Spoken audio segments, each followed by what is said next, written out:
Welcome to this practical guide on creating your I'm Dead folder, a simple system that prevents administrative chaos for the people you love. Death is inevitable, and even well-organized families struggle with the immediate aftermath. In this video, we'll build a clear, secure plan so your survivors can locate essential documents, access critical accounts, and continue operations smoothly. Let's begin by outlining what we'll cover and how each step connects to the next. Here's today's roadmap. First, we'll explore why this folder matters. Next, we'll identify the essential components to include. Then, we'll build it step by step and visualize the first 72 hours with a flowchart. After that, we'll provide a handy markdown checklist and compare a physical binder versus a digital vault. We'll reinforce learning with quick quizzes. Then, we'll cover legal and safety considerations and map a 90-day timeline of tasks. Finally, we'll summarize key actions so you can begin today. With that plan in mind, let's move into why this folder truly matters.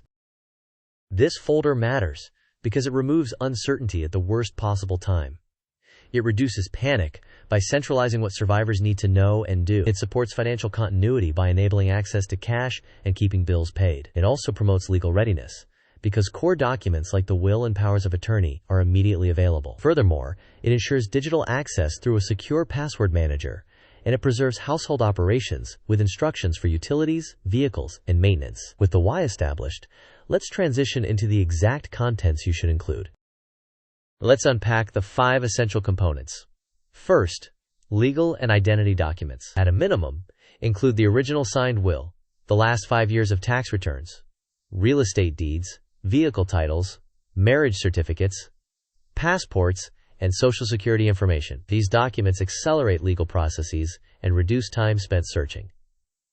Second, financial accounts. Provide a simple index of all banks, investment firms, credit cards, retirement accounts, and insurance policies. Include your latest annual or year-end statements so balances, account numbers, and contacts are immediately visible. Third, digital keys. The single most important item is the master password to your password manager. Do not write out dozens of individual passwords. Instead, protect the one master credential that unlocks devices, email, and accounts. Fourth, advanced planning. Specify your burial or cremation preferences and any funeral instructions.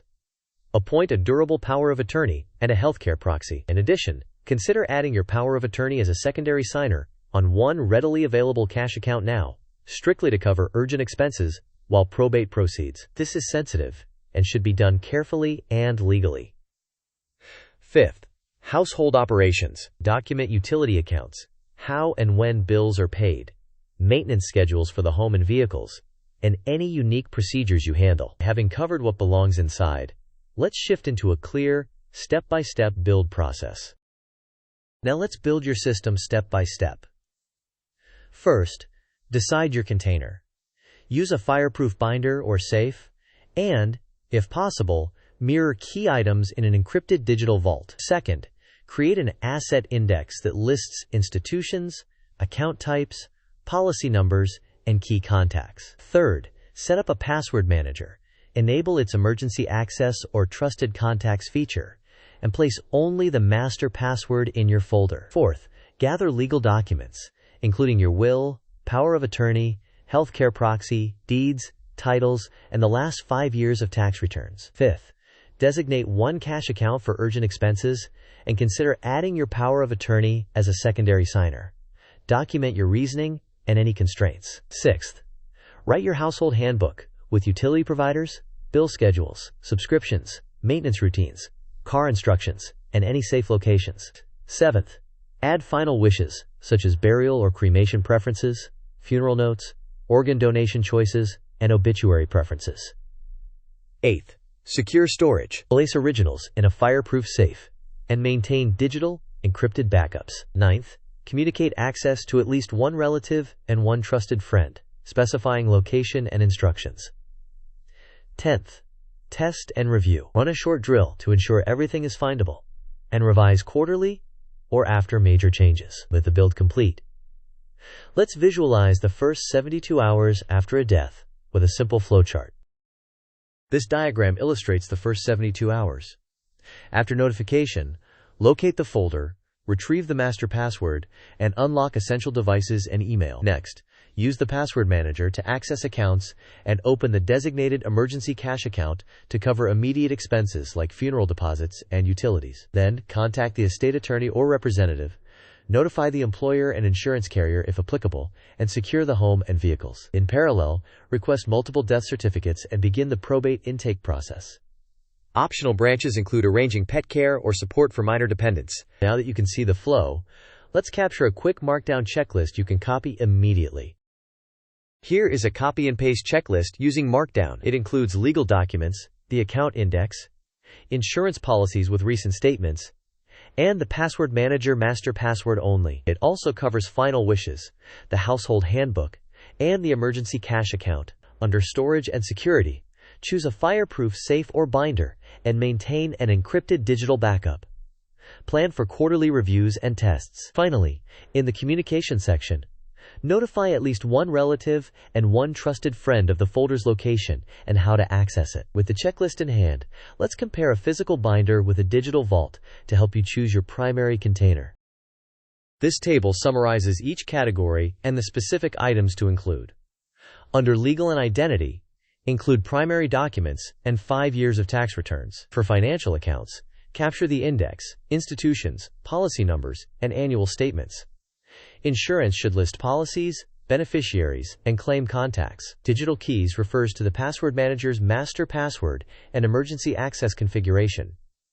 Final wishes covers burial or cremation preferences and any funeral notes. Household operations details utilities, due dates, maintenance, and car procedures. Finally, storage and access points to a fireproof safe, encrypted backups, and sharing instructions with 2 trusted people. Next, let's weigh a physical binder against a digital vault so you can choose with confidence. A physical binder is tangible and does not depend on power or internet access. When stored in a fireproof safe, it can survive many emergencies. However, it requires reprinting after updates and can be lost or stolen if not properly secured. A digital vault provides encryption, searchability, and easy sharing with trusted individuals, including emergency access features. It does depend on devices and reliable passwords, so recovery codes and offline access planning are essential. Many people choose a hybrid approach: a concise physical binder with critical items and a comprehensive encrypted digital vault. With your approach in mind, let's reinforce learning with a quick quiz. Question: what is the single most crucial digital item to include in the folder? Options are: a printed list of all passwords, 2-factor codes for every account, the master password to your password manager, or a screenshot of your phone lock screen code. You may pause the video now to think about the answer. We will discuss the answer in the next section of the video. The correct answer is the master password to your password manager. With that single credential, your survivors can access accounts, devices, and secure notes without the security risk of storing many separate passwords. Now that we covered digital access, let's add a second quick question on communication and access. Question: who should know the exact location and access instructions for the folder? Options are: only your spouse or partner, a relative and a close friend you trust, everyone in your family, or no one. You may pause the video now to think about the answer. We will discuss the answer in the next section of the video. The correct answer is to inform at least a relative and a close friend you trust. This redundancy ensures someone can access the folder even if one person is unavailable. With those fundamentals reinforced, let's turn to important legal and safety considerations. This content is educational and does not constitute legal, tax, or financial advice. Laws and procedures vary significantly by jurisdiction, and your personal situation may require different steps. Consult a licensed attorney and qualified financial professional before implementing or changing your plan. When considering adding a power of attorney as a secondary signer, seek legal guidance, verify account terms, and document intent and constraints. Finally, practice strong data security. Use encryption, enable emergency access features, and avoid exposing sensitive information unnecessarily. With guardrails in place, let's map a simple 90-day timeline to guide survivors. This timeline divides the first 90 days into manageable milestones. In the first 3 days, locate the folder, secure the home, retrieve the master password, notify key contacts, and order death certificates. During weeks 1 and 2, meet with the attorney, open necessary estate files, contact benefits administrators and insurers, arrange the funeral, and pay urgent bills. In weeks 3 and 4, file initial claims, manage mail, inventory assets and liabilities, and document recurring bills. From day 30 to 60, reconcile statements, continue claims, update beneficiaries where appropriate, and organize tax records. From day 60 to 90, review overall estate progress, follow up on outstanding claims, schedule household maintenance, and prepare for tax filings. With the roadmap in place, let's distill a few pro tips to optimize your setup. To strengthen your system, enable and test the Password Manager's emergency access. Place a concise one-page index at the front of the binder so survivors can quickly find items. Keep secure copies of identification and insurance cards, while protecting originals. Document subscription cancellations to prevent ongoing charges. Record two-factor recovery codes and store them offline in a secure way. Use beneficiary designations and transfer on death registrations where appropriate, with professional guidance. Schedule quarterly reminders to review and update the folder. Maintain a simple contact tree that includes your attorney, executor, key family members, and a trusted friend. Now, let's wrap up with a brief summary and your next actions. In summary, centralize your essentials, secure them, and communicate access details clearly. Make the master password the keystone for digital access. Include legal documents, financial account summaries, final wishes, and household operations. Consider a single accessible cash account for urgent expenses, and consult legal counsel before adding a signer. Tell at least 2 trusted individuals how to access the folder. Finally, test the process and schedule quarterly updates.